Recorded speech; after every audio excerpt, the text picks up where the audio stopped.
C. Vishwanath MLA, Sri Adur Gopalakrishnan, Ms. Savita Rani, Ms. Kanakahama Vishwanath, Ms. Vidya Soundar Rajan, Sri K. Rajagopal.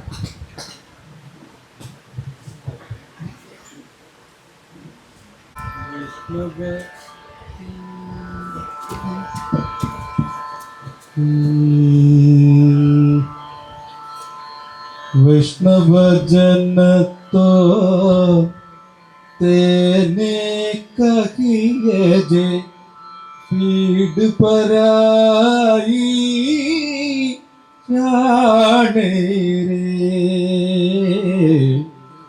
वैष्णव जन तो तेने कहिए जे पीड़ पराई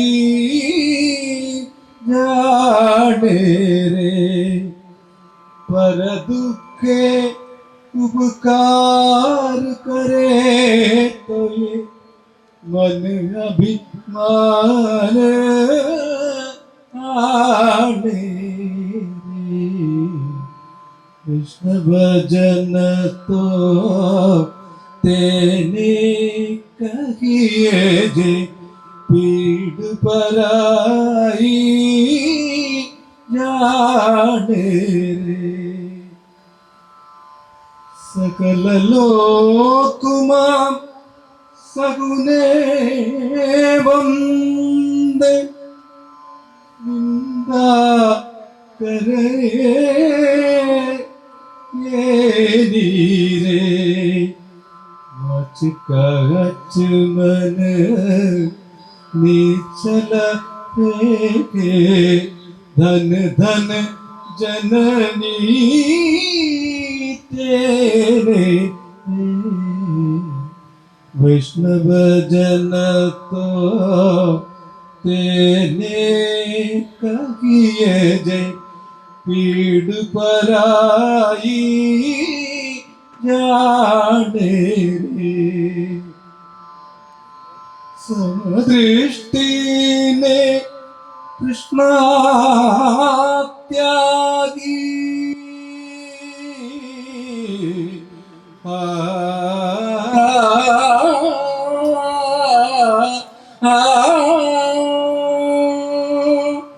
समदृष्टि ने कृष्णा त्यागी हर स्त्री जेने मातरे। जिह्वात की असत्य न बोले परतन नव जाले हाथ रे। वैष्णव जन तो तेने कहिए जे पीड़ पराई जाने रे। पर दुखे उपकार करे तो ये मन अभिमान आने रे। वैष्णव जन तो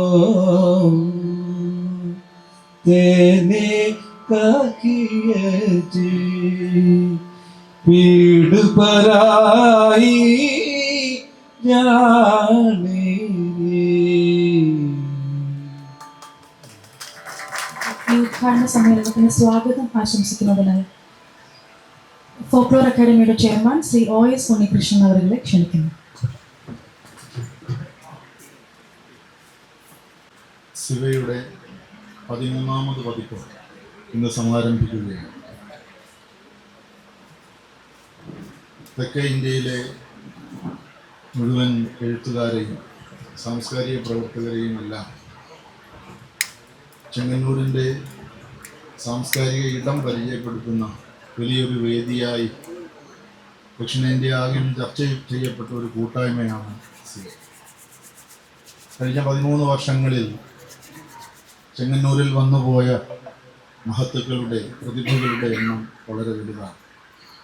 ചെങ്ങന്നൂരിൻ്റെ സാംസ്കാരിക പാരമ്പര്യത്തെ ഇങ്ങനെ അടയാളപ്പെടുത്തുന്നതിൽ കവി കനകഹാമയും സാംസ്കാരിക പ്രവർത്തകനും ജനപ്രതിനിധിയുമൊക്കെയായ ശ്രീ PC വിഷ്ണുനാഥും വഹിക്കുന്ന പങ്ക് ഏറെ ഇല്ലായ്മകൾക്കും വല്ലായ്മകൾക്കും ഇടയിൽ നിന്നുകൊണ്ടും എഴുത്തിൻ്റെ ഭാഷയെ, സംസ്കാരത്തിൻ്റെ ഭാഷയെ, സാഹിത്യത്തിൻ്റെ ഭാഷയൊക്കെ ജനങ്ങൾക്ക് പരിചയപ്പെടുത്തുവാൻ, ജനമനസ്സുകളിൽ അതുവഴി രേഖപ്പെടുവാനൊക്കെയായി അവർ കാണിക്കുന്ന വലിയ മാതൃക, അത് സാംസ്കാരിക ഹൃദയങ്ങളിലൊക്കെ, സാംസ്കാരിക ഇടങ്ങളിലൊക്കെ ഇന്ന് വളരെ വലുതായി ചർച്ച ചെയ്യപ്പെടുന്നു. 13ാമത് എഡിഷൻ്റെ ആരംഭ സഭയാണ്.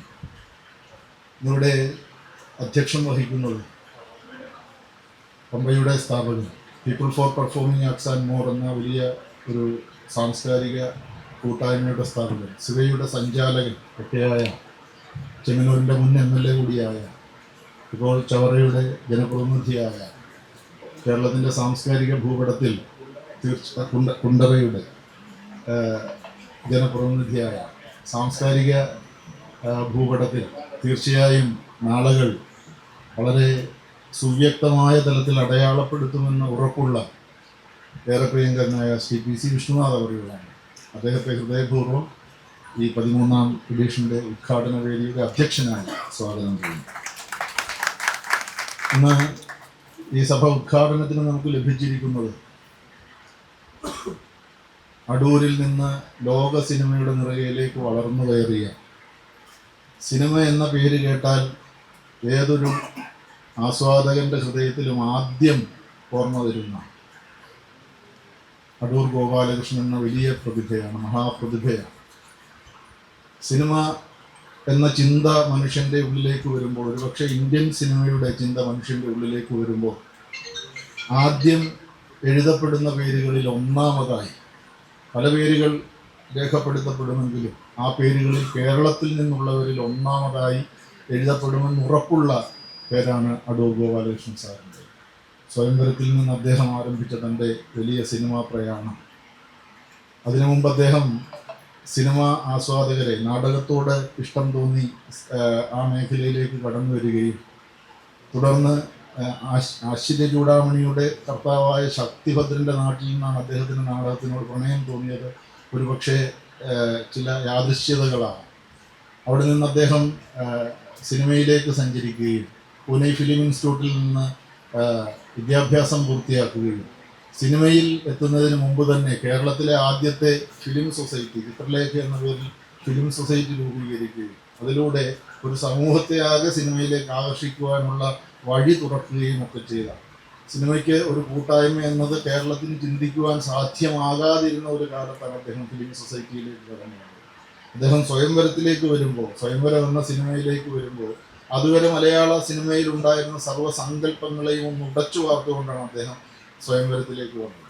പാട്ടില്ലാതെ സിനിമ ഇല്ല എന്ന ചിന്ത സമൂഹത്തിൽ നിലനിന്നിരുന്ന സമയത്ത് പാട്ടില്ലാതൊരു സിനിമ ഇറക്കുകയും കഥയ്ക്ക് പ്രാധാന്യം കൊടുക്കുകയും കേവലം കെട്ടുകാഴ്ചകളുടെ ഒരു ഭൂമിക എന്നതിനപ്പുറത്തേക്ക് മനുഷ്യജീവിതവുമായി കെട്ടുപിണഞ്ഞു കിടക്കുന്ന ഒന്നാണ് സിനിമ എന്ന ബോധ്യം സമൂഹത്തിന് പകർന്നു കൊടുക്കുകയൊക്കെ ചെയ്തുകൊണ്ടാണ് അദ്ദേഹം സിനിമയിലേക്ക് വന്നത്.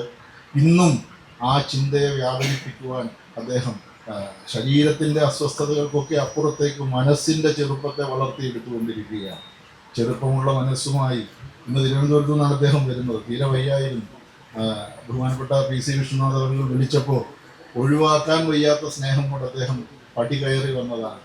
പടി കയറി വരുമ്പോൾ അദ്ദേഹം ചോദിച്ചത് ഇത് മഹത്വത്തിലേക്കുള്ള, അത്യുന്നതങ്ങളിലേക്കുള്ള പാതയാണോ എന്നാണ്. അത്രയ്ക്ക് ഉയരെയാണല്ലോ നമ്മൾ ഇരിക്കുന്നത്. തീർച്ചയായും അവിടെ മഹത്വം ഉണ്ടാകും, അത്യുന്നതങ്ങളിൽ മഹത്വം ഉണ്ടാകും, സാറിന് സമാധാനവും ഉണ്ടാകും എന്ന പ്രതീക്ഷയോടെ ഹൃദയപൂർവ്വം അദ്ദേഹത്തെ ഈ 13ാം എഡിഷൻ ഉദ്ഘാടനം ചെയ്യുന്നതിനായി ആദരപൂർവ്വം സ്വാഗതം ചെയ്യുന്നു. ഈ ചടങ്ങിൽ ആശംസകൾ അറിയിക്കുന്നത് ഏറെ പ്രിയങ്കരിയായ നാടകകാരി മിസ് സവിത റാണി അവറുകളാണ്. അവരെ ഹൃദയപൂർവ്വം ഈ വേദിയിലേക്ക് സ്വാഗതം ചെയ്യുന്നു. ഞാൻ നേരത്തെ സൂചിപ്പിച്ചുവല്ലോ, ഈ പരിപാടിയുടെ ജീവാത്മാവും പരമാത്മാവും എന്ന് വിശേഷിപ്പിക്കാവുന്ന ശ്രീമതി കനകഹാമ വിഷ്ണുനാഥ്, പ്രിയങ്കരിയായ കന്നഡ കവി ആയ കനകഹാമ വിഷ്ണുനാഥിനെ ഹൃദയപൂർവ്വം ഈ വേദിയിലേക്ക് സ്വാഗതം ചെയ്യുന്നു. ആശംസ അറിയിക്കുന്ന പ്രിയങ്കരിയായ വിദ്യ സൗന്ദരരാജൻ അവരുടെ ഹൃദയപൂർവ്വം വേദിയിലേക്ക് സ്വാഗതം ചെയ്യുന്നു. നന്ദി അറിയിക്കുന്നത് ഈ നാടിൻ്റെ കവി, കേരളത്തിൻ്റെ മലയാളത്തിൻ്റെ പ്രിയങ്കരനായ കവി, പമ്പയുടെ സന്തത സഹചാരി ആയ ഏറെ ബഹുമാന്യനായ കെ രാജഗോപാൽ അവരുകളാണ്. രാജഗോപാലേട്ടനെ ഹൃദയപൂർവ്വം ഈ വേദിയിലേക്ക് സ്വാഗതം ചെയ്യുന്നു. ഇന്ന് സ്വാഗതഗാനം കൊണ്ട്, പ്രാർത്ഥന കൊണ്ട് ഈ വേദിയെ ധന്യമാക്കിയത് പ്രിയങ്കരനായ സംഗീതജ്ഞൻ മണക്കാല ഗോപാലകൃഷ്ണൻ സാറാണ്. അദ്ദേഹത്തെ വേദിയിലേക്ക് സ്വാഗതം ചെയ്യുന്നു. ഒപ്പം തുടർന്ന് വരുന്ന വിവിധ സെഷനുകളിൽ പങ്കെടുക്കുവാൻ, അതിൽ പങ്കാളികളാകുവാൻ, അതിൽ പ്രമേയങ്ങൾ അവതരിപ്പിക്കുവാൻ, പ്രതികരിക്കുവാൻ, അത് കേൾക്കുവാൻ ഒക്കെ കൂടി ഇവിടെ എത്തിയിരിക്കുന്ന എല്ലാവരെയും സ്നേഹപൂർവ്വം സ്വാഗതം ചെയ്യുന്നു. ഇവിടെ എത്തിയിരിക്കുന്ന മാധ്യമ സുഹൃത്തുക്കളെ സ്വാഗതം ചെയ്യുന്നു. ഈ ഇടം ഈ ഒരു കൂട്ടായ്മയ്ക്ക് വേണ്ടി, ഈ ഒരു സാംസ്കാരിക ചിന്താവേദിക്ക് വേണ്ടി വിട്ടുതന്ന ഇതിൻ്റെ ഉടമകളെ സ്വാഗതം ചെയ്യുന്നു. എല്ലാ തരത്തിലും ഇവിടെ നല്ല ആഹാരവുമായി നമ്മെ കാത്തിരിക്കുന്ന ആൾക്കാരെ സ്വാഗതം ചെയ്യുന്നു. എല്ലാ തരത്തിലും ഇതിൻ്റെ വിജയത്തിനായി അഹോരാത്രം പ്രവർത്തിക്കുന്ന, മുന്നിലും പിന്നിലും നിന്ന് പ്രവർത്തിക്കുന്ന, മുൻപിലിരിക്കുന്നവർ മാത്രമല്ല, പിന്നിൽ ഇതിന് താഴെ നിൽക്കുന്നവർ ഒരിക്കലും വേദിക്ക് മുന്നിലേക്ക് വരാതെ പിന്നിൽ നിന്ന് ഒരു പരിപാടിയെ വിജയിപ്പിക്കുവാൻ വേണ്ടി നന്നായി പ്രയത്നിക്കുന്നവർ എല്ലാവരെയും ഹൃദയപൂർവ്വം സ്വാഗതം ചെയ്തുകൊണ്ട് എൻ്റെ വാക്കുകൾ നിർത്തുന്നു. എല്ലാവർക്കും നമസ്കാരം. അധ്യക്ഷ പ്രസംഗത്തിനായി ശ്രീ PC വിശ്വനാഥ് അവരെ ക്ഷണിക്കുന്നു. ബഹുമാനായ ശ്രീ അടൂർ ഗോപാലകൃഷ്ണൻ സാറ്,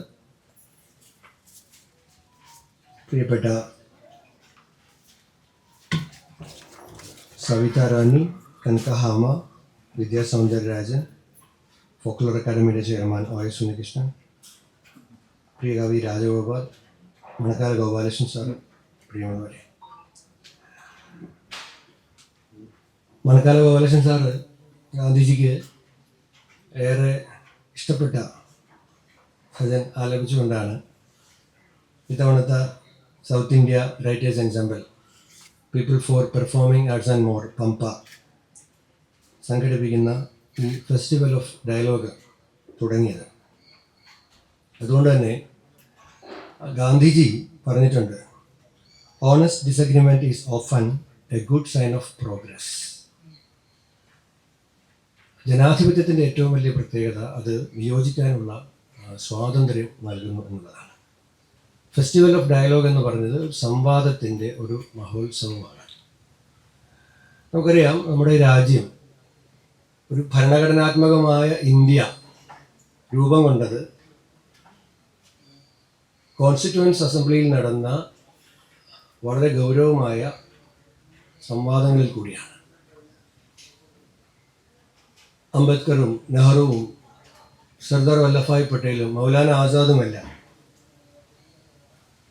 ആ പ്രക്രിയയിൽ തീവ്രമായ ആശയ സംവാദങ്ങളിൽ കൂടി കോൺസ്റ്റിറ്റ്യൂവൻ്റ് അസംബ്ലി, കോൺസ്റ്റിറ്റ്യൂഷനും ആ ഭരണഘടന ഇന്ന് നമ്മൾ കാണുന്ന, അനുഭവിക്കുന്ന പോലെ ഒരു രാജ്യത്തെയും നിർമ്മിച്ചു.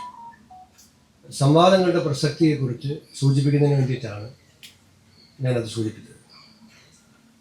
ഈ വർഷത്തിൻ്റെ ഒരു പ്രത്യേകത, ഗാന്ധി ഗുരു സംവാദത്തിന് 100 വർഷം തികയാണ്. 1925 മാർച്ച് 12 ശിവഗിരി കുന്നിൽ ഗാന്ധിജി എത്തി മഹാഗുരുവിനെ കണ്ടത്. അവിടെ ആശയങ്ങളുടെ ഒരു തുറന്ന ചർച്ച, വിനീതമായ സംവാദം ഗാന്ധിയും ഗുരുവും തമ്മിൽ ഉണ്ടായി. മഹാത്മാ അയ്യങ്കാളിയും വെങ്ങാനൂരിൽ പോയി ഗാന്ധിജി കണ്ടു. അവിടെയും സംവാദങ്ങളുണ്ടായി. ചരിത്രത്തിൽ ഇങ്ങനെ ഒരുപാട് സംവാദങ്ങളുണ്ട്. അംബേദ്കർ ഗാന്ധി സംവാദമുണ്ട്. സോക്രട്ടീസും പ്ലേറ്റോവും തമ്മിലുള്ള സംവാദമുണ്ട്. ടാഗോറും ഐൻസ്റ്റീനും തമ്മിലുള്ള സംവാദങ്ങളുണ്ട്. ബുദ്ധനും ബുദ്ധൻ്റെ ശിഷ്യഗണങ്ങളും തമ്മിലുള്ള സംവാദങ്ങളുണ്ട്. അപ്പോൾ സംവാദങ്ങൾ ചരിത്രത്തെ, കാലത്തെ, രാജ്യങ്ങളെ ഒക്കെ നിർണയിച്ചിട്ടുണ്ട്, നിർമ്മിച്ചിട്ടുണ്ട്. ദൗർഭാഗ്യവശാൽ സംവാദങ്ങൾ മാറുകയും സംവാദങ്ങളുടെ സ്ഥാനത്തേക്ക് വിവാദങ്ങൾ വരികയും ചെയ്യുന്ന ഒരു ദൗർഭാഗ്യകരമായ സാമൂഹിക അവസ്ഥ നിലനിൽക്കുന്നുണ്ട്. സംവാദങ്ങളുടെ അന്തരീക്ഷം ഇല്ലാതാകുന്നുണ്ട്. അടൂർ ഗോപാലകൃഷ്ണൻ സാറ് ഇവിടെ വരുന്നത് സത്യം പറഞ്ഞാൽ 13ാമത്തെ എഡിഷനാണ്. നമ്മൾ ഏറ്റവും അനുഗ്രഹീതമായ ഒരു നിമിഷമാണ്, ദിവസമാണ്. എനിക്ക് സത്യം പറഞ്ഞാൽ സാറ് പടി കയറി വരുമ്പോൾ എന്നോട് തന്നെ കുറ്റബോധം തോന്നി. ഇത്രയും പടി കയറി സാറിനെ കൊണ്ടുവരുന്ന, സാർ വരിക, നമ്മൾ ഈ ഒരു സ്ഥലത്താണ് എല്ലാ വർഷവും ഇത് നടക്കാറുള്ളത്. ക്ഷണിക്കപ്പെട്ട ആളുകൾ മാത്രമാണ് ഇതിൽ പങ്കെടുക്കുന്നത്. ഒരുപാട് വിശാലമാക്കാൻ കഴിയാത്ത വിധം ഈ സ്ഥലത്തെ നമ്മൾ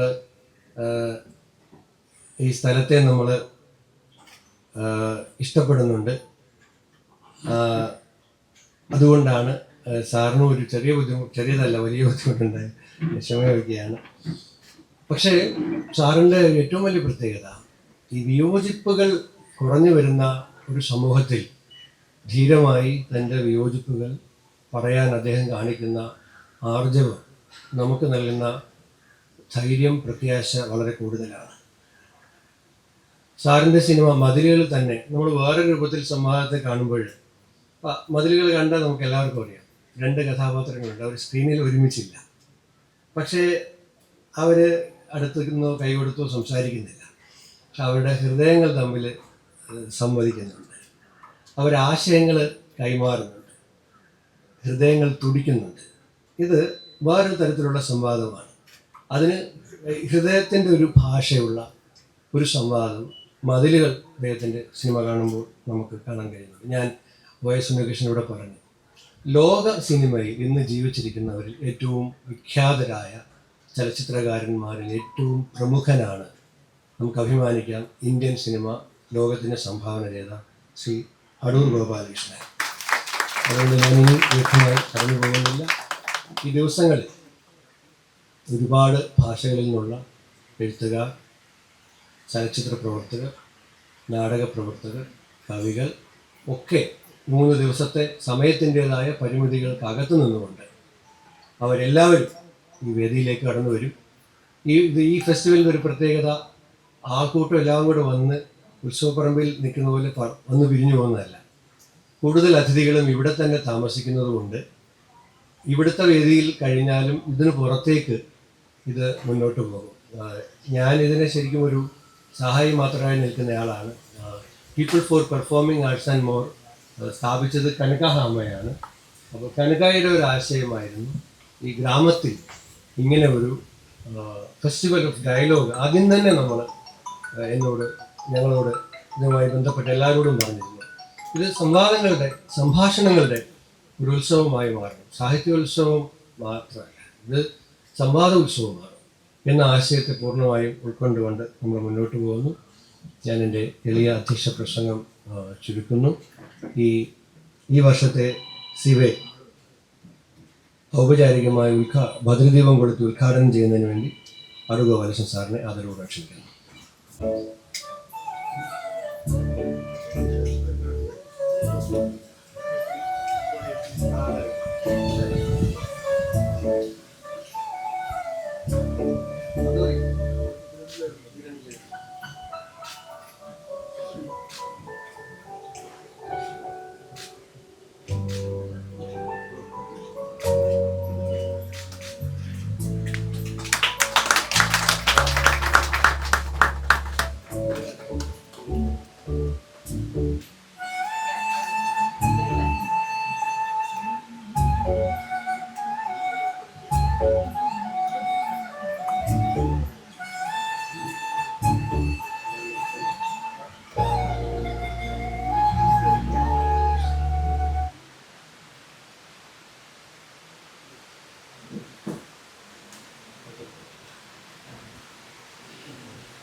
YS ഉണ്ണികൃഷ്ണൻ,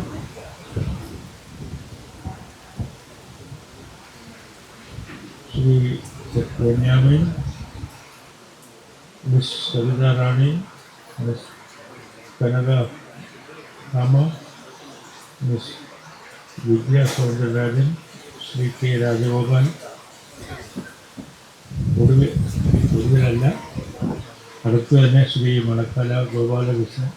അത് ഞാൻ പറയാൻ കാരണമുണ്ട്, മണക്കാല എന്ന് ഗോപാലകൃഷ്ണൻ എൻ്റെ അയൽക്കാരനാണ്. ഞങ്ങൾ വളരെ അടുത്ത ആളുകളാണ്. അതുകൊണ്ട് അവസാനം പറഞ്ഞു.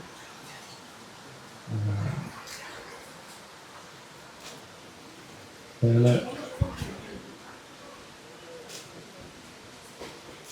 ഇതൊരു വളരെ വളരെ സുന്ദരമായ ഒരു പ്രഭാതമാണ്. അത്യന്തം സുന്ദരമായ ഒരു ചുറ്റുപാടിലാണ് ഇത് നടക്കുന്നത്. ഒരു ഗ്രാമപ്രദേശം എന്ന് മാത്രമല്ല, അത്യന്തം സുന്ദരമായ ഒരു ഗ്രാമപ്രദേശം. നമ്മുടെ പമ്പയാറ് ഒഴുകുന്ന നാടാണ്. അത് വളരെ വളരെ വിശേഷപ്പെട്ട നാടാണ്.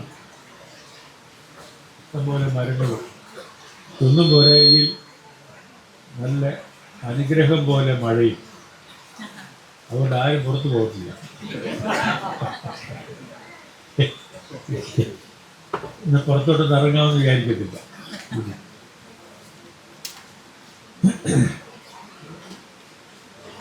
ഒരു നമ്മുടെ നാട്ടിൽ ഇല്ലാതെ ഇതിനകം തന്നെ ഇല്ലാതെ ആയിട്ടുള്ള ഒരു സംഗതിയാണ് എഴുത്തുകാരും കലാകാരന്മാരും ഒക്കെ ആയിട്ടുള്ള ഒരു ഡയലോഗ് മലയാളത്തിന് പകരം ഡയലോഗ് എന്ന് പറയാം. കാരണം സംഭാഷണം, ഇങ്ങോട്ടും ഇങ്ങോട്ടുള്ള കൊടുക്കൽ വാങ്ങലുകൾ ഉണ്ടാകുന്നത് ഇത്തരം അപൂർവമായി മാത്രം നടക്കുന്ന യോഗങ്ങളിൽ വെച്ചാണ്. നമുക്ക് ഒരുപാട് ആഘോഷങ്ങളുണ്ട് കേരളത്തിൽ. ശരിക്കും പറഞ്ഞാൽ കേരളം എന്ന് പറയുന്നത് വളരെ ഗോഡ്സ് ഓൺ കൺട്രി എന്നൊക്കെ പറഞ്ഞ് വിശേഷിപ്പിക്കാറുണ്ടെങ്കിലും അതിനൊക്കെ അപ്പുറമായിട്ടുള്ളൊരു രാജ്യമാണ്. എല്ലാം കൊണ്ടും അനുഗ്രഹീതമായിട്ടുള്ള ഒരു രാജ്യമാണ് കേരളം.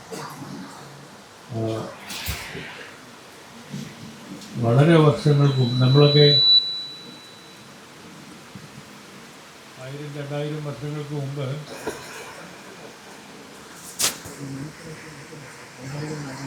ബുദ്ധിസം നിലനിന്നിരുന്ന ഒരു നാടാണ് കേരളം. പ്രത്യേകിച്ച് തിരുവിതാംകൂർ എന്ന് പറയുന്ന ഭാഗം. വടക്ക് ഭാഗം പ്രധാനമായിട്ടും ജൈനരായിരുന്നു.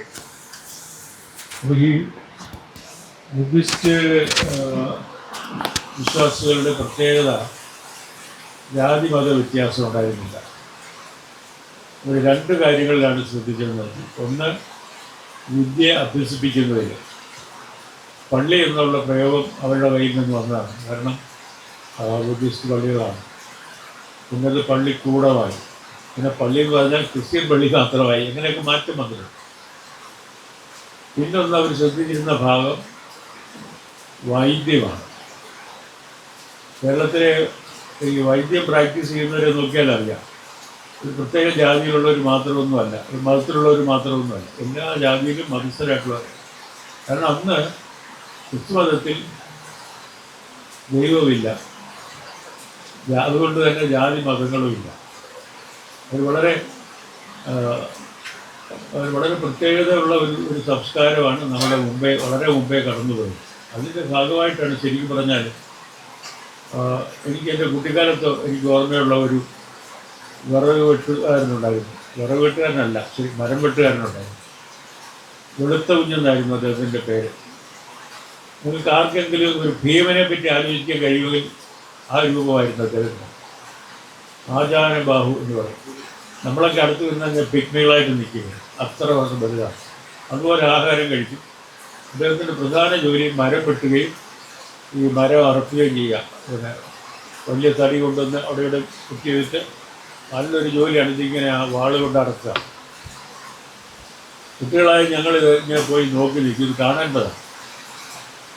അപ്പോൾ ഈ മരം, ഏതെങ്കിലും ഒരു മരം വെട്ടണോ, അല്ലെങ്കിൽ എന്തെങ്കിലും ഫർണിച്ചർ ഉണ്ടാക്കാനോ, അല്ലെങ്കിൽ ഏതെങ്കിലും ഒരു പുതിയ കെട്ടിടത്തിൻ്റെ ഭാഗം പരിഷ്കരിക്കാനോ ഒക്കെ ആയിട്ട് നമുക്കൊരു മരം വെട്ടണമല്ലോ എന്ന് ആലോചിക്കുമ്പോൾ അദ്ദേഹം ഒരു ശ്ലോകം ചൊല്ലും. ആ ശ്ലോകം സംസ്കൃതത്തിലാണ്. അത് ചൊല്ലിയിട്ട് പറയും, ഇല്ല, അതിന് മുറിക്കാനുള്ള പാകമായിട്ടുണ്ട്.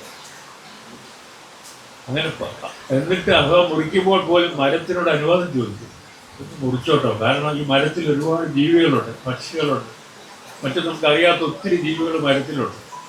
അവരോടെല്ലാം അനുവാദം ചോദിക്കും, ഞാൻ ഇതൊന്ന് മുറിക്കാൻ പോവുകയാണ്.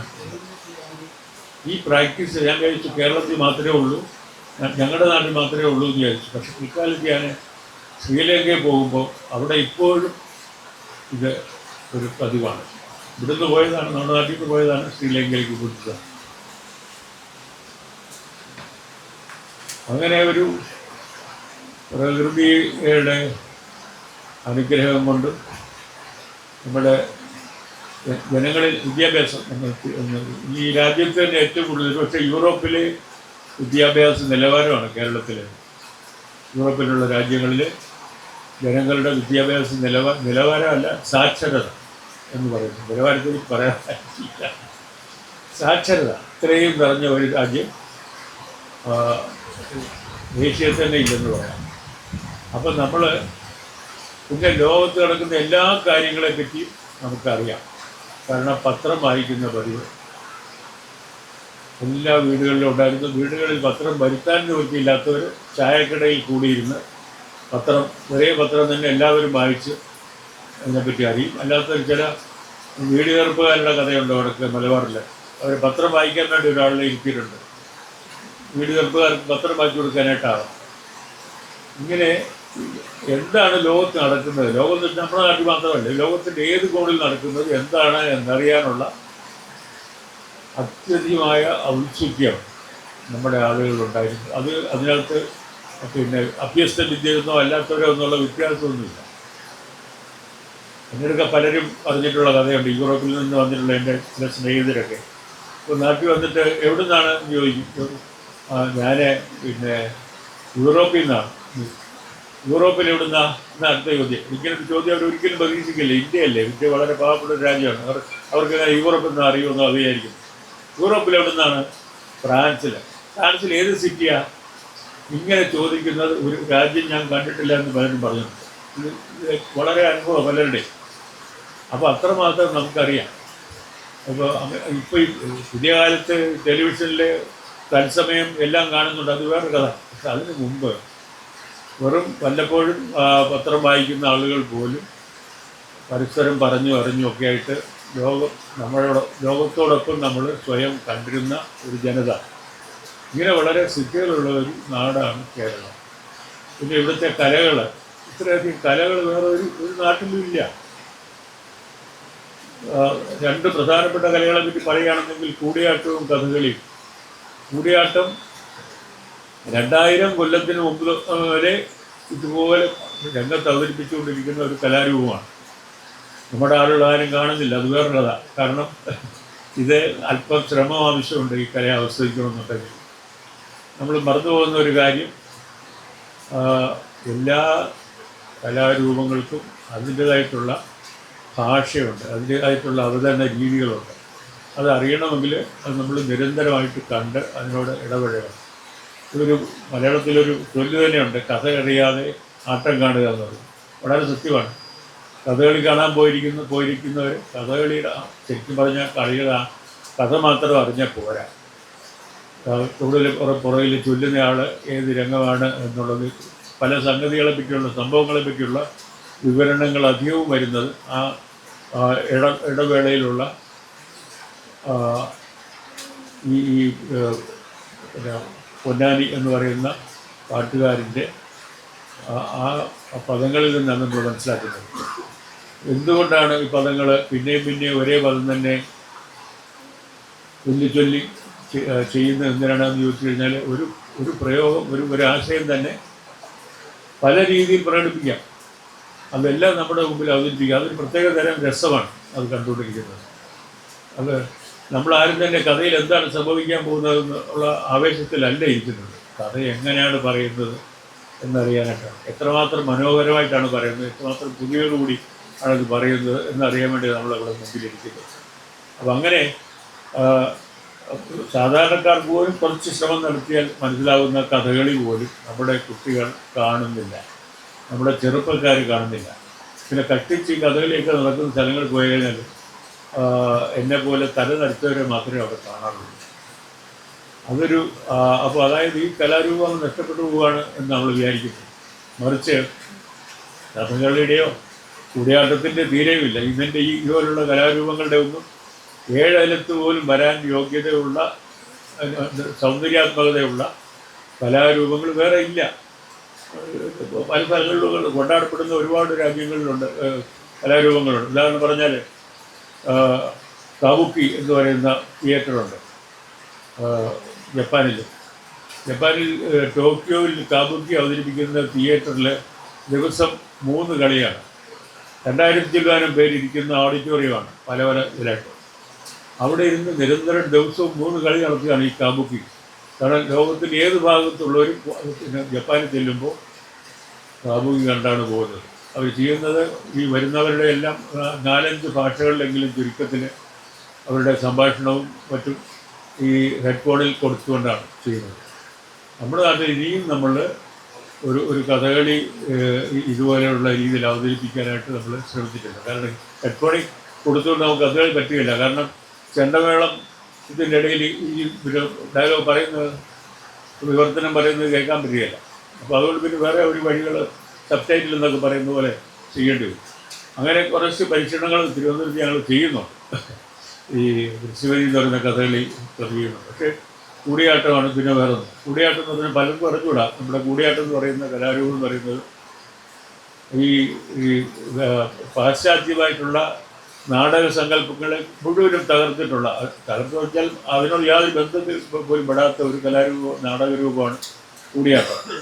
കൂടിയാട്ടത്തിൽ അതിലെ ഓരോ അംഗങ്ങളാണ് അവതരിപ്പിക്കുന്നത്. നമ്മൾ അറിയപ്പെടുന്ന പല രംഗങ്ങളായിട്ടാണ്. ഒരു അംഗം അവതരിപ്പിക്കാൻ 15 മുതൽ 45 ദിവസം വേണം ഒരു അംഗം അവതരിപ്പിക്കാനായിട്ട്. അപ്പം പലരോട് ഞാൻ കൂടിയാട്ടത്തെ പറ്റി അവതരിപ്പിക്കുമ്പോൾ അതിനെപ്പറ്റി സംസാരിക്കുമ്പോൾ പറയും, കൂടിയാട്ടം തുടങ്ങുമ്പോൾ സമയം നിശ്ചലമായി നിൽക്കുന്നു, അതിന് മുമ്പോട്ട് പുറകോട്ടൊന്നും പോകുന്നില്ല. അങ്ങനെ അത് അതിലൊരു കഥ മുഴുവനും ഉദാഹരണം പറഞ്ഞ രാമായണമാണ് കഥയെങ്കിൽ അത് അവതരിപ്പിക്കാൻ ചിലപ്പോൾ 1 കൊല്ലം വരെ എടുക്കും. പലരും ഇത് മുഴുവൻ കളി കണ്ടിട്ടില്ലാത്തവരാണ്. പക്ഷെ അപ്പോഴും പശ്ചാത്തല കൂടിയാട്ടത്തിലെ അറിയപ്പെടുന്ന പല അംഗങ്ങളാണ്. ഇന്ന അംഗണം അതിൻ്റെ പേരിലാണ് നമ്മൾ അറിയുന്നത്. അങ്ങനെ ഒരുപാട് പ്രത്യേകത നമ്മുടേത് മാത്രമായിട്ടുള്ള വളരെ വളരെ പുരാതനമായിട്ടുള്ള കലാരൂപങ്ങളുടെ പുറത്താണ് നമ്മൾ ഇരിക്കുന്നത്. നമ്മൾ അറിയുന്നില്ല. പണ്ട് ആർക്കെ ലക്ഷ്മൺ എന്ന് പറയുന്ന വളരെ ഗംഭീരമായിട്ട് കാർട്ടൂൺ വരച്ചിരുന്ന, അതിൽ പോക്കറ്റ് കാർട്ടൂൺ വളരെ പ്രശസ്തമായിട്ട് വരച്ചിരുന്ന ഒരു ചിത്രകാരനുണ്ട്. അദ്ദേഹം ഇപ്പോൾ ഇല്ല, ടൈംസ് ഓഫ് ഇന്ത്യ വരച്ചിരുന്നു. അദ്ദേഹത്തിൻ്റെ പ്രശസ്തമായിട്ടുള്ള ഒരു കാർട്ടൂണുണ്ട്. എനിക്ക് തോന്നിയത് അദ്ദേഹം ഈ ബോംബെയിലെ ഫ്ലോറ ഫൗണ്ടൻ എന്ന് പറയുന്ന സ്ഥലത്ത് ഈ 2 തെണ്ടികൾ ഇരിക്കുകയാണ്, ഉച്ചയെടുക്കാൻ വേണ്ടി ഇരിക്കുകയാണ്. അപ്പോൾ ഒരു തെണ്ടി മറ്റേ തെണ്ടിയോടെ പറയുന്നു, നമ്മൾ ഈ ഇരിക്കുന്ന സ്ഥലത്തിൻ്റെ വില എത്രയെന്ന് അറിയാമോ? The priciest space in Bombay. അഭിമാനത്തോടെയാണ് പറയുന്നത്. എന്ന് പറയുന്നതിൻ്റെ കൂട്ട് നമുക്ക് ഇത്രയും വലിയ പൈതൃകങ്ങളൊക്കെ ഉണ്ട്. അതിൻ്റെ മുമ്പിൽ നമ്മളിരിക്കുന്ന ഇതൊന്നും അറിയാതെ ഒരു നിധിയുടെ മുകളിൽ, സാംസ്കാരികമായ ഒരു നിധി സങ്കല്പത്തിൻ്റെ മുകളിൽ അതിന് നമ്മൾ അറിയാതെ നമ്മൾ കഴിയുന്ന ഒരു ജനതയായി പോകും. നമുക്ക് ശരിക്കും പറഞ്ഞാൽ നമ്മുടെ നാട്ടിൽ ഇനിയും മലയാളം എന്ന് പറയുന്ന ഭാഷ ഔദ്യോഗിക ഭാഷ ആക്കിയിട്ടില്ല. പല കുടുംബങ്ങളിലും ആളുകൾ വിചാരിക്കുന്നത്, അച്ഛനമ്മമാർ പ്രത്യേകിച്ചും വിചാരിക്കുന്നത് ഈ ഇംഗ്ലീഷ് പഠിച്ചാൽ മാത്രമേ അവർക്ക് എന്തെങ്കിലും ഭാവിയിൽ ജോലി കിട്ടൂ എന്നുള്ളതാണ്. അത് ശരിയല്ല. ഒരു കുഞ്ഞ് ഞാനിതൊക്കെ പറയുന്നത് നമ്മുടെ ഈ നമ്മൾ കാര്യമായിട്ട് ശ്രദ്ധിക്കാതെ പോകുന്ന കുറേ കാര്യങ്ങളെപ്പറ്റി പറയാമെന്ന് ഞാൻ വിചാരിച്ചു. കാരണം കലയെപ്പറ്റി ഞാൻ ഇവിടെ വന്ന് പ്രസംഗിച്ചിട്ട് യാതൊരു കാര്യമില്ല. കലയെപ്പറ്റി ഞാൻ പറയും, ജീവിതത്തെ പറ്റിയാണ്. ഈ കുഞ്ഞുങ്ങൾ ഒരു കുഞ്ഞ് അമ്മയുടെ ഗർഭത്തിൽ കിടക്കുമ്പോൾ തന്നെ അവൾ ശ്രദ്ധിക്കുന്ന ശബ്ദം, താളം അമ്മയുടെയാണ്. ആ താളത്തിലുള്ളതാണ് അമ്മയുടെ ഭാഷ. അതിനാണ് നമ്മൾ മാതൃഭാഷ എന്ന് പറയുന്നത്. അല്ലാതെ അമ്മ സംസാരിക്കുന്നതുകൊണ്ട് മാത്രമല്ല, ആ അമ്മയുമായിട്ടത് പൂർണ്ണമായിട്ടും ബന്ധപ്പെട്ടിരിക്കുന്നതാണ്. അതുകൊണ്ട് ഒരു എല്ലാ എന്താ പറയുന്നത് രക്ഷകർത്താക്കളോടും എനിക്ക് പറയാനുള്ളത്, മലയാളം പഠിപ്പിക്കണം. കേരളത്തിൽ കഴിയുമ്പോൾ തീർച്ചയായിട്ടും മലയാളം പഠിപ്പിക്കണം. മലയാളം വളരെ മനോഹരമായ ഭാഷയാണ്. നേരത്തെ പറഞ്ഞതുപോലെ വളരെ കാര്യമായ സാഹിത്യ സൃഷ്ടികൾ ഉണ്ടാകുന്ന വളരെ ഉത്കൃഷ്ടമായ ഒരു ഭാഷയാണ് മലയാളം. ഇന്ത്യയിലെ തന്നെ മറ്റ് സ്ഥലങ്ങളിലുള്ള ലിറ്ററേച്ചർ ലെവല് നോക്കിക്കഴിഞ്ഞാൽ, അതിൻ്റെയൊക്കെ തരം നോക്കിക്കഴിഞ്ഞാൽ കേരളം പുറകിലേ അല്ല. ശരിക്കും പറഞ്ഞാൽ നേരത്തെ ഉണ്ടായിരുന്ന ഒരു ആധിപത്യം ഉണ്ടായിരുന്നത് ബംഗാളിനായിരുന്നു. ബംഗാളി ഭാഷയിലുണ്ടാകുന്ന കൃതികൾ നമ്മൾ അതിന് മുമ്പിൽ പോയിട്ടുണ്ട്. നമ്മളിപ്പോൾ ശരിക്കും പറഞ്ഞാൽ ആധുനിക സാഹിത്യത്തിൽ അങ്ങനെ വലിയ ഒരു പേരുകളൊന്നും നമ്മളിന്ന് ബംഗാളിൽ നിന്ന് കേൾക്കുന്നില്ല, മറിച്ച് കേരളത്തിലുണ്ട്. പക്ഷേ ഇവരെഴുതുന്നത് നമ്മൾ മലയാളികൾ വായിക്കാതെ പോകുന്നു എന്നുള്ള അവസ്ഥ വളരെ പരിതാപകരമാണ്. ഞാൻ അടുത്ത കാലത്ത് പലരിൽ നിന്ന് മനസ്സിലാക്കിയത്, ആളുകൾ പത്രം വായിക്കുന്നില്ല, ആളുകൾ ഈ വാരികകൾ പലതും അടച്ചുപൂട്ടേണ്ട അവസ്ഥയിലാണ്, വായിക്കുന്നില്ല. അതിന് പകരം ഈ ഒരു സാധനമാണ് അതിൽ വരുന്ന എന്താ പേരുകൾ എനിക്ക് അറിഞ്ഞുകൂടാ. ഞാൻ ഇതൊക്കെ കാണാത്തൊരാളാണ്. ടി വി കാണുന്ന പോലും മതിയാക്കിയ ഒരാളാണ്. അതുകൊണ്ട് എനിക്ക് ഈ ഒരു പുതിയ സാധനങ്ങളൊന്നും എനിക്ക് സഹിക്കാൻ പറ്റുന്നില്ല. കാരണം അതുകൊണ്ട് ഞാനത് വേണമെന്ന് വെച്ച് എൻ്റെ ഫോണിൽ ആളുകൾക്ക് വിളിക്കുക അത്രയേ ഉള്ളൂ, അതിനപ്പുറമായിട്ടൊന്നുമില്ല. അത്യാവശ്യമായിട്ട് എനിക്കും വിളിക്കാം. അപ്പോൾ അതിൽ ആളുകളുടെ കൂടെ ഇരിക്കുമ്പോൾ എല്ലാവരും ഒന്ന് കാര്യമായിട്ട് ആരെങ്കിലും സംസാരിക്കായിരിക്കും. അപ്പോഴും നമ്മൾ ഈ ടി വിയിൽ നോക്കിക്കൊണ്ടിരിക്കുകയാണ്. അതിൽ എന്താണ് വരുന്നത്, റീലോ അങ്ങനെയൊക്കെയുള്ള ചില സാധനങ്ങളാണ്. ഒരാൾ എന്നെ കാണിച്ചു, ഇങ്ങനെ എന്താ ഇത് സാറ് റീൽ കാണുന്നുണ്ട്, നല്ല രസമാണ്. ഞാൻ എടുത്തുകൊണ്ടോ നോക്കട്ടെ. കടുപ്പാണ്. നമ്മളറിയാതെ തന്നെ നമ്മുടെ സംസ്കാരത്തെ ഇടിച്ചു താഴ്ത്തിക്കൊണ്ടിരിക്കുകയാണ്.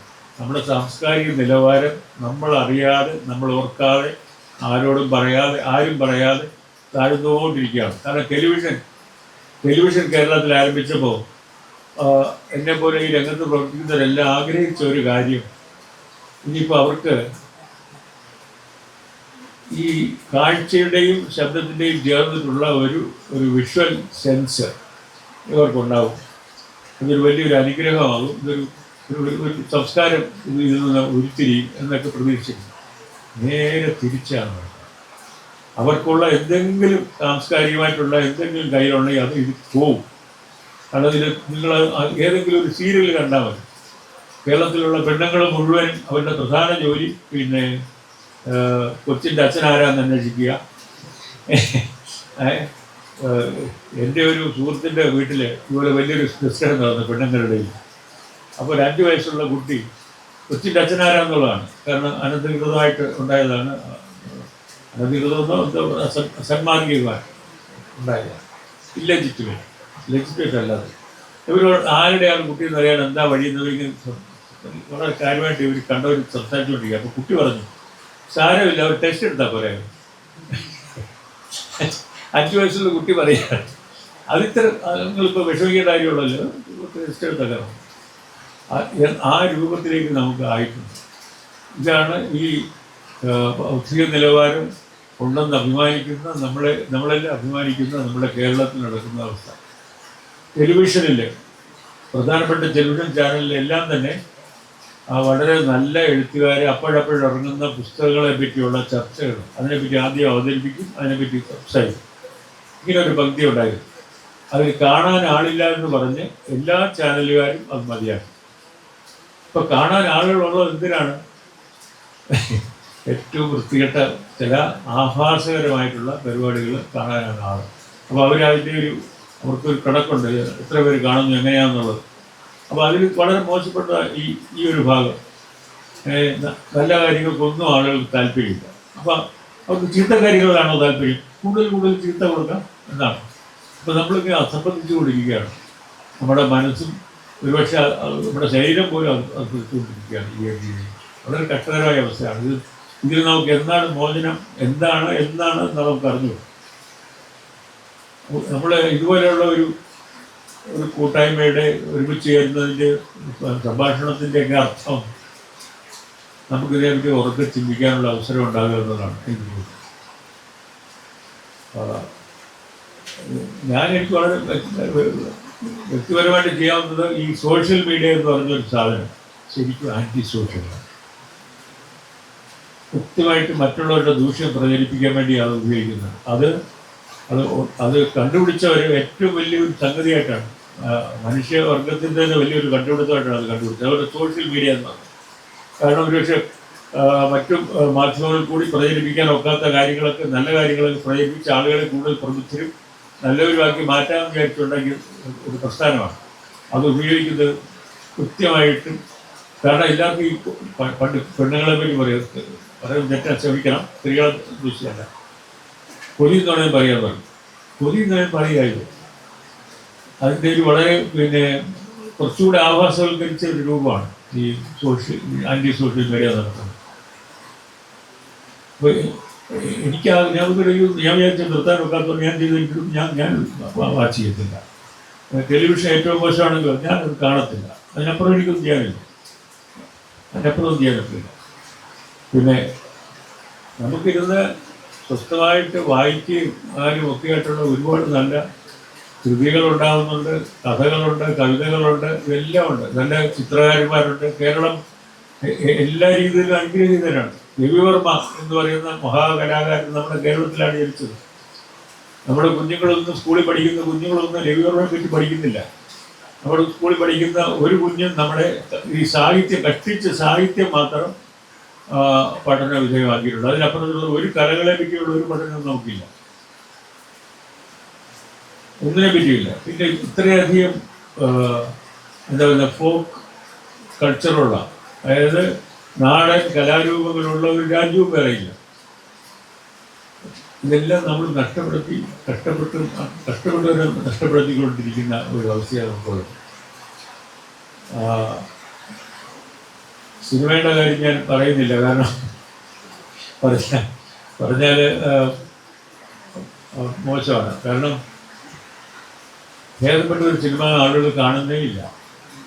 ഭേദപ്പെട്ടതാണെന്നുണ്ടെങ്കിൽ പിന്നെ അത് കാണാനുള്ളതല്ല എന്നാണ് അതിൻ്റെ അർത്ഥമായിട്ട് എടുത്തിട്ടുള്ളത്. പക്ഷേ ഏറ്റവും വഷളായിട്ടുള്ള സിനിമ ഇറങ്ങുന്ന ദിവസം അത് വെളുപ്പാങ്കാലത്ത് റിലീസ് ചെയ്താൽ പോലും ആളുകൾ നിറച്ച് വരുന്ന കാണുന്നുണ്ട്. പ്രത്യേകിച്ച് ഒരു പരസ്യം വരണം ആദ്യം, ഇത് 500 കോടി മുടക്കിയതാണ് എന്നത്. അപ്പോൾ 500 കോടി മുടക്കിയാണെങ്കിൽ കേമായിരിക്കും എന്ന വിചാരിക്കും. ഈ 500 കോടിയും ശരിക്കും പറഞ്ഞാൽ വേണ്ടാത്ത കാര്യങ്ങൾക്ക് ചിലവാക്കുകയോ ഈ കാഴ്ചക്കാരായി നമ്മളെ പറ്റിക്കാൻ വേണ്ടിയിട്ട് ഊതിപ്പെരിപ്പിച്ചതോ ഒക്കെയാണ്. അല്ലെങ്കിൽ അതനുസരിച്ച് അവർ ടാക്സ് കൊടുക്കണമല്ലോ, അങ്ങനെ കൊടുക്കുന്നില്ല. ഈ ഇൻകം ടാക്സ് ഒന്ന് പിടികൂടാ വേണമെങ്കിൽ. അപ്പോൾ അവിടെ പറയും, സാറേ ഞങ്ങൾ പബ്ലിസിറ്റി വേണ്ടി പറയുന്നതെന്ന് പറയാം, ഉള്ള സത്യം പറയാൻ പറ്റുകയില്ല. അപ്പോൾ അങ്ങനെ ആളുകളുടെ മനസ്സിൽ കൊടുത്തിരിക്കുന്ന ഒരു ആശയം ഇതാണ്. പത്രവാസികൾ പോലും ഇത്രയും വലിയ ഈയിടെ ഇറങ്ങിയ ഒരു പടമുണ്ട്, ഇന്ന പടമാണെന്ന് ഞാൻ പറയുന്നില്ല.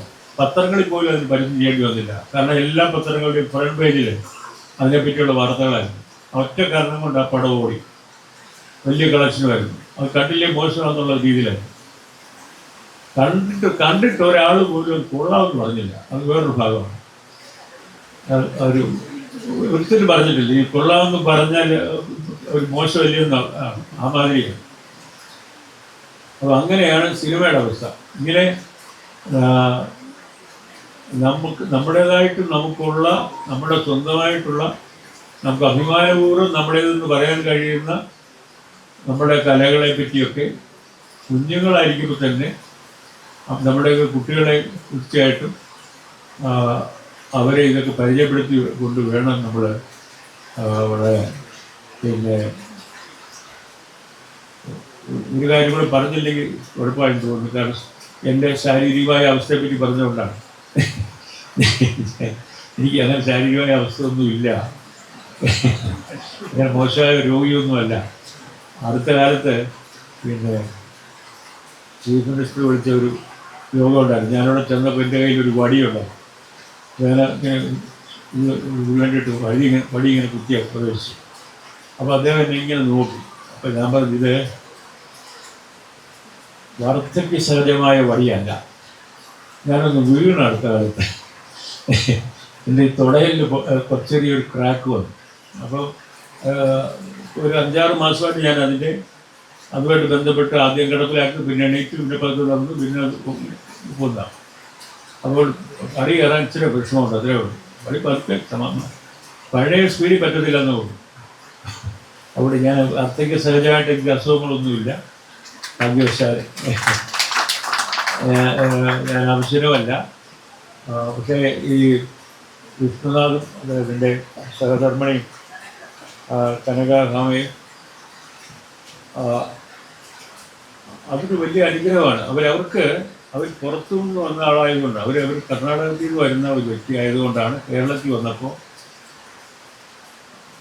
വിഷ്ണുനാഥിനെ ഇതുപോലെ ഇൻഫ്ലുവൻസ് ചെയ്യാൻ കഴിഞ്ഞത്, ഇതുപോലെ സ്വാധീനിക്കാൻ കഴിയുന്നത്. വളരെ മനോഹരമായ സ്വാധീനമാണ്, വളരെ മനോഹരമായ സ്വാധീനമാണ്.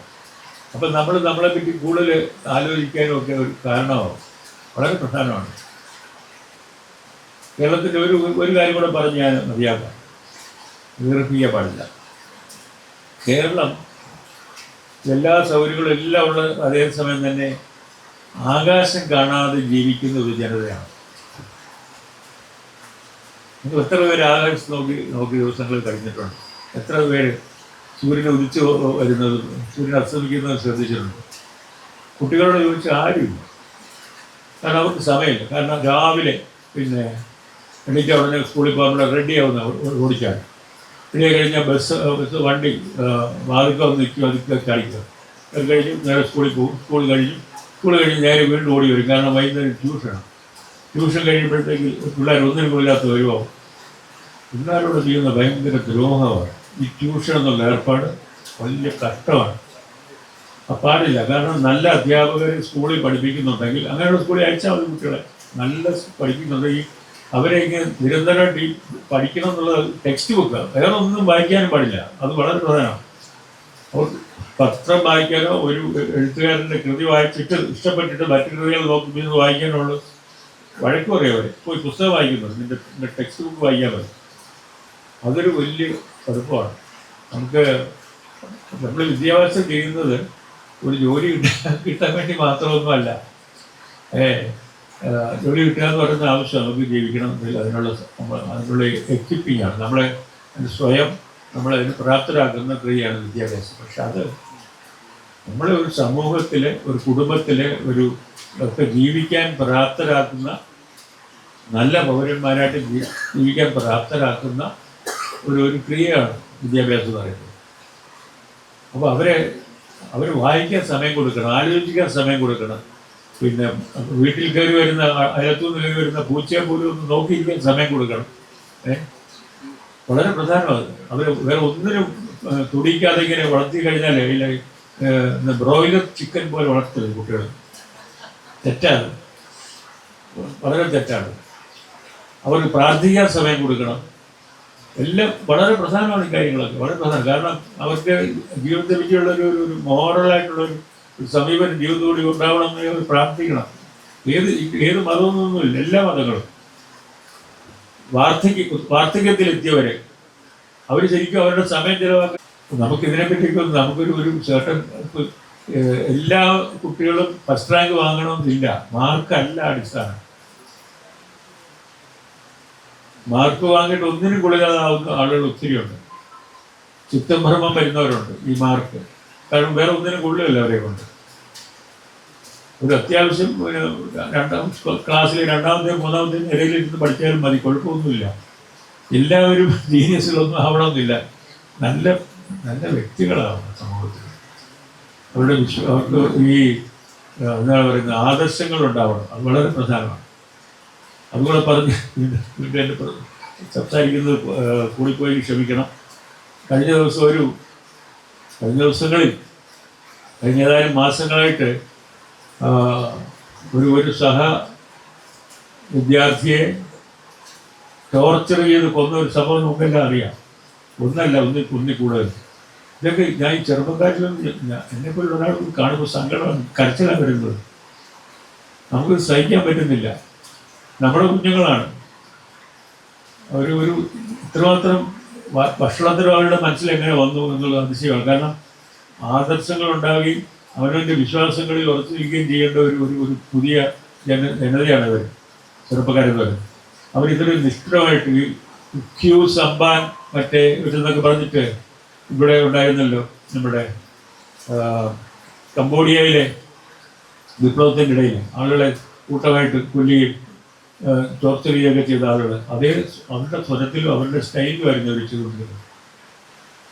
ഭീകരമായ മർദ്ദനങ്ങളൊക്കെ എന്തിന്. അപ്പോൾ നമുക്ക് വളരെ പ്രതീക്ഷകളൊക്കെ നഷ്ടപ്പെട്ടു പോകുന്ന സംഭവങ്ങളാണ്.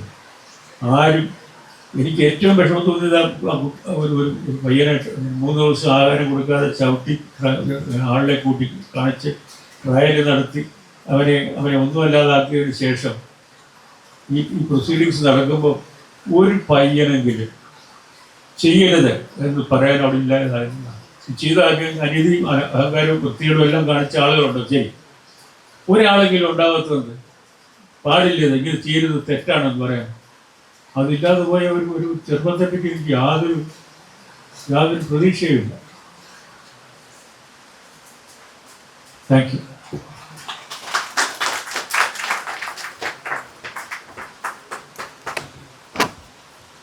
ആശംസകൾ അർപ്പിക്കുന്നു. സവിതാ റാണി.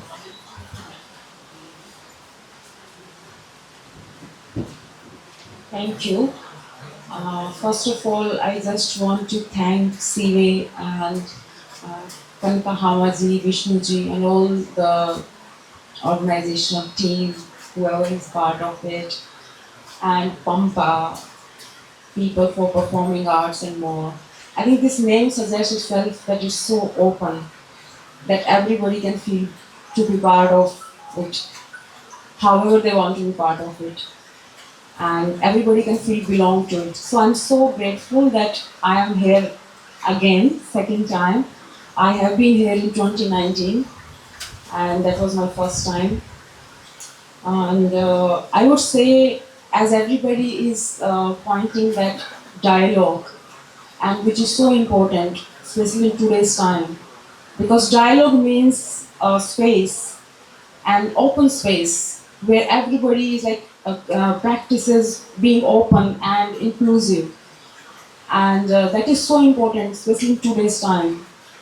We are losing our hope sometimes. We feeling so hopeless, and this gives us our hope back, and this is so important. And I think dialogue is the real true human nature and human culture, which is universal. Other than that, I think every other culture which is not open, mostly which is majorly practiced, I feel it's culture, not as culture. But this is what is the real true culture where everybody can be part of it. So thank you so much. Thank you. ആശംസകൾ അറിയിക്കുന്നതിനായി miss കനക ഹാമ വിശ്വനാഥ് അവരെ ക്ഷണിക്കുന്നു.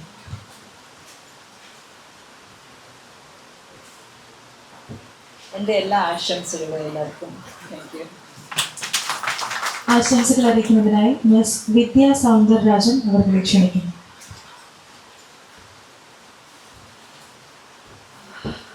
നമസ്കാരം എല്ലാവർക്കും.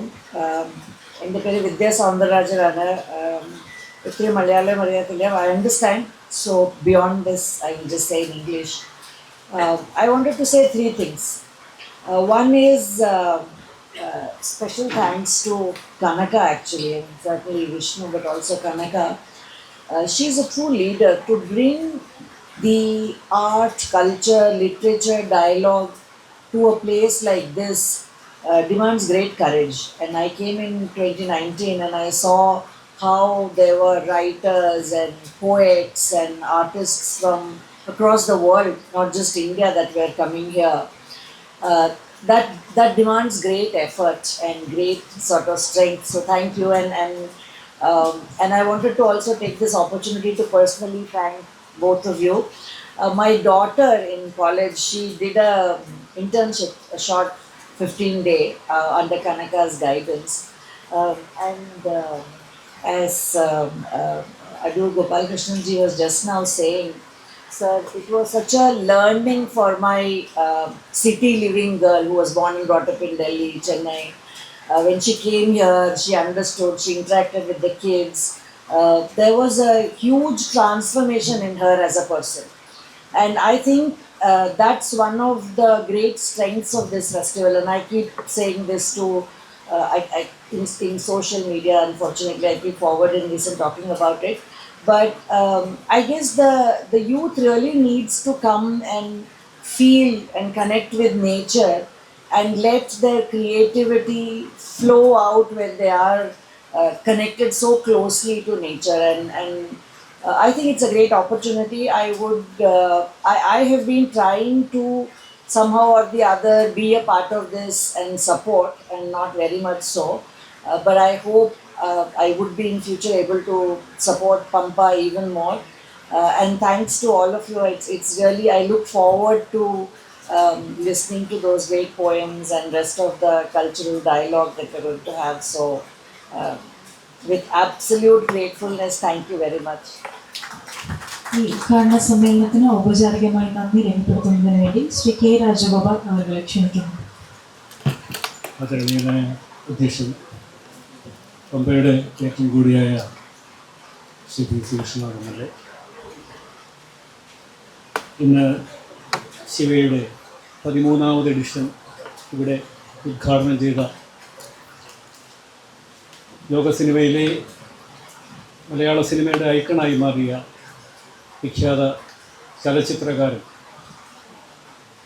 ഒരുപക്ഷെ നമുക്ക് ചലച്ചിത്ര സംവിധായകരെ പലരെ പറയാം, മറ്റ് പല രംഗങ്ങളിലുമുള്ള പ്രഗത്ഭരെ അനേകമുണ്ടാവാം. പക്ഷേ ഒരു ടോട്ടൽ ഫിലിം മേക്കർ എന്ന് പറഞ്ഞ് നമുക്ക് എടുത്തു കാണിക്കാവുന്ന ഏറ്റവും വലിയ ചലച്ചിത്രകാരൻ എന്ന് തന്നെ നമ്മൾ പറയും ശ്രീ അടൂർ ഗോപാലകൃഷ്ണൻ. ഇതിനോടൊപ്പം വേദിയിലുള്ള പ്രിയപ്പെട്ടവരെ, സദസ്സിലുള്ളവരെ, പമ്പയുടെ സഹചാരികളെ, സൗത്ത് ഇന്ത്യ റൈറ്റേഴ്സ് എൻസെമ്പിളിൻ്റെ ആഭിമുഖ്യത്തിൽ നടക്കുന്ന പമ്പ ലിറ്റററി ഫെസ്റ്റിവലിൻ്റെ 13ാമത്തെ എഡിഷനാണ് ഇന്നിവിടെ ഉദ്ഘാടനം ചെയ്യപ്പെട്ടത്. 2013 2 ദിവസം ആയി തുടങ്ങിയ ഈ ഫെസ്റ്റിവൽ 2014 എത്തുമ്പോഴേക്കും, സെക്കൻഡ് എഡിഷൻ എത്തുമ്പോഴത്തേക്കും അത് 3 ദിവസമാവുകയും 2013 തന്നെ അതിൻ്റെ സമാപന പ്രസംഗത്തിൽ Shri P C Vishnunath M L A പമ്പയുടെ പേട്രൺ വാഗ്ദാനം ചെയ്തതുപോലെ എല്ലാ വർഷവും ജൂലൈ 24, 25, 26 തീയതികളിൽ ഇത് ചെങ്ങന്നൂരിൽ നടക്കും എന്ന് അന്ന് അദ്ദേഹം പ്രഖ്യാപിച്ചതുപോലെ തന്നെ പല ബുദ്ധിമുട്ടുകൾക്കിടയിലും 13ാമത്തെ എഡിഷനിലേക്ക് നമ്മൾ എത്തിച്ചേർന്നിരിക്കുന്നു. ഇതിനകം ഒരു വർഷം മാത്രം ചില പ്രത്യേക സാഹചര്യങ്ങൾ കൊണ്ട് ഒരു ദിവസമായി കുറയ്ക്കേണ്ടി വന്നു. കോവിഡാനന്തര അടച്ചിരിപ്പിൻ്റെ കാലത്ത് ഓൺലൈനായി 2 വർഷം നടത്തേണ്ടി വന്നു. എങ്കിലും ഇത് മുടങ്ങാതെ ഈ 13ാമത്തെ എഡിഷനിൽ എത്തിയിരിക്കുക. ഈ ഒരവസരത്തിൽ ഈ ഉദ്ഘാടന സമ്മേളനത്തിൽ അധ്യക്ഷം വഹിക്കുന്ന പമ്പയുടെ patron Shri P C Vishnunath M L A അവർക്ക് ഔപചാരികതയുടെ പേരിൽ ഞാൻ നിങ്ങൾക്ക് ഏവർക്കും വേണ്ടി നന്ദി രേഖപ്പെടുത്തി. ഞാൻ മുൻപ് സൂചിപ്പിച്ചതുപോലെ അദ്ദേഹം പറയുന്നുണ്ട് ശാരീരികമായ യാതൊരു ബുദ്ധിമുട്ടും അദ്ദേഹത്തിനില്ല. ഇല്ലാതെ ഇരിക്കട്ടെ. ശതഞ്ജീവ ശരദ എന്നാണ് ഭാരതത്തിൻ്റെ മന്ത്രം. അത് അദ്ദേഹത്തിന് വേണ്ടി നമുക്ക് എല്ലാവർക്കും ജപിക്കാം. ആരോഗ്യത്തോടു കൂടി അദ്ദേഹം ജീവിക്കട്ടെ. നമ്മളോടൊപ്പം ഉണ്ടായിരിക്കട്ടെ. ഇന്നിവിടെ ഈ പ്രതികൂലമായ കാലാവസ്ഥയിൽ എത്തിച്ചേരുവാനും പമ്പയുടെ ഈ ലിറ്റററി ഫെസ്റ്റിവൽ ഉദ്ഘാടനം ചെയ്യുവാനും അദ്ദേഹം കാണിച്ച സന്നദ്ധതയ്ക്ക് മുന്നിൽ ഞങ്ങൾ എല്ലാവരും വളരെ വിനീതരായി അദ്ദേഹത്തോട് നന്ദി പറയുന്നു. ഈ യോഗത്തിന് ആശംസകൾ അർപ്പിച്ചുകൊണ്ട് സംസാരിച്ചത് ഒന്ന് ശ്രീമതി സവിതാ റാണിയാണ്. ശ്രീമതി സവിതാ റാണി മുൻപും പമ്പയുടെ ഒരു എഡിഷനിൽ അവരുടെ പെർഫോമൻസുമായി നമുക്ക് മുമ്പിൽ വന്നിട്ടുണ്ട്. ശ്രീമതി സവിതാ റാണിയോടുള്ള നിസ്സീമമായ നന്ദി രേഖപ്പെടുത്തുന്നു. ശ്രീമതി വിദ്യാ സൗന്ദരരാജനും എനിക്ക് തോന്നുന്നു ഫ്ലഡിന് ശേഷമുള്ള 2019 എഡിഷനിലാണെന്ന് തോന്നുന്നു ഇവിടെ എത്തിയിട്ടുണ്ട്. പുതിയ കാലത്തിൻ്റെ വാട്ടർ മാനേജ്മെൻറ്റിനെ പറ്റി വളരെ ഗംഭീരമായ ഒരു പ്രബന്ധം അന്ന് ശ്രീമതി വിദ്യാ സൗന്ദരരാജനോട് അവതരിപ്പിക്കുകയുണ്ടായി. അത് ഞാൻ വളരെ നന്ദിപൂർവ്വം ഓർക്കുന്നു. ശ്രീമതി വിദ്യാ സൗന്ദരരാജനോടുള്ള നന്ദി രേഖപ്പെടുത്തി. ഫോക്ലോർ അക്കാദമിയുമായി അസോസിയേറ്റ് ചെയ്തുകൊണ്ടാണ് 2 വർഷമായി ഈ സാഹിത്യോത്സവം സംഘടിപ്പിക്കപ്പെടുന്നത്. അതിന് ഏറ്റവും വലിയ കാരണമെന്ന് പറയുന്നത് ഫോക്ലോർ അക്കാദമിയുടെ വളരെ ഉന്മേഷപൂർവ്വം ഫോക്ലോർ അക്കാദമിയെ നയിക്കാൻ ചെങ്ങന്നൂരിൽ നിന്ന് തന്നെ ഒരു ചെയർമാൻ ഉണ്ടായി എന്നുള്ളതാണ്. ശ്രീ OS ഉണ്ണികൃഷ്ണൻ പമ്പയുടെ ഭാഗമായിരുന്നു. 2013 എഡിഷൻ മുതൽ തന്നെ പമ്പയുടെ ഭാഗമായിരുന്നു. OS ഉണ്ണികൃഷ്ണൻ്റെ നേതൃത്വത്തിലുള്ള ഫോക്ലോർ അക്കാദമിയുമായി ചേർന്ന് ഇത് സംഘടിപ്പിക്കുന്നതിൽ പമ്പ ടീമിന് വളരെയധികം സന്തോഷമുണ്ട്. ശ്രീ OS ഉണ്ണികൃഷ്ണനോടും ഫോക്ലോർ അക്കാദമിയോടുമുള്ള നന്ദി രേഖപ്പെടുത്തുന്നു. രാംധുൻ പമ്പയുടെ എല്ലാ എഡിഷനും ആരംഭിക്കുന്നത് പല എഡിഷനുകൾ ചുരുക്കം ഏതോ ഒരു 1 വർഷം 2 വർഷം മാത്രമേ മറ്റൊന്നുണ്ടായിട്ടുള്ളൂ. പ്രഖ്യാതനായ സംഗീതകാരൻ സംഗീതാധ്യാപകൻ ശ്രീ ഡോക്ടർ മണക്കാല ഗോപാലകൃഷ്ണൻ സാറിൻ്റെ പ്രാർത്ഥനാ ഗീതത്തോടു കൂടിയാണ് രാംധുൻ അതിമനോഹരമായി അതിൻ്റെ ആഴങ്ങളെ അതിൻ്റെ പരപ്പുകളെ എല്ലാം തൊട്ടുകൊണ്ട് ഇവിടെ ആലപിച്ചുകൊണ്ട് ഈ സാഹിത്യോത്സവത്തിന് വേണ്ട ഒരു മൂഡ് അദ്ദേഹത്തിൻ്റെ ഈ പ്രാർത്ഥനാ ഗീതം നമുക്ക് പ്രദാനം ചെയ്യുകയുണ്ടായി. ഡോക്ടർ മണക്കാല ഗോപാലകൃഷ്ണനോടുള്ള നന്ദി രേഖപ്പെടുത്തുന്നു. പമ്പ ഫെസ്റ്റിവലിൻ്റെ ഈ 2013 എഡിഷനിൽ പങ്കെടുക്കാനായി രാജ്യത്തിൻ്റെ പല ഭാഗത്തു നിന്നും എത്തിയിട്ടുള്ളവർ, പമ്പയോടൊപ്പം ഇത്രയും കാലം ഒത്തു നടക്കുന്നവർ, പമ്പയുടെ സാഹിത്യോത്സവത്തിൻ്റെ ഭാഗമായി തന്നെ ഇതിനകം മാറിയിട്ടുള്ള ഈ പമ്പ കർക്കിടക മഴ, എല്ലാവർക്കും നന്ദി, നമസ്കാരം. യോഗം ഇവിടെ അവസാനിക്കുന്നു. അടുത്ത ശ്രീ രാജശ്രീയും രാജുമുള്ള അത്രേയത്തിൻ്റെ സെഷൻ ഇപ്പോൾ തന്നെ ഇവിടെ ആരംഭിക്കുന്നു. ഇവിടെ തന്നെ തുടരാവുന്നതാണ്. അതിന് ശേഷമായിരിക്കും ലഞ്ചിൻ്റെ ബ്രേക്ക്. ഉദ്ഘാടന സമ്മേളനം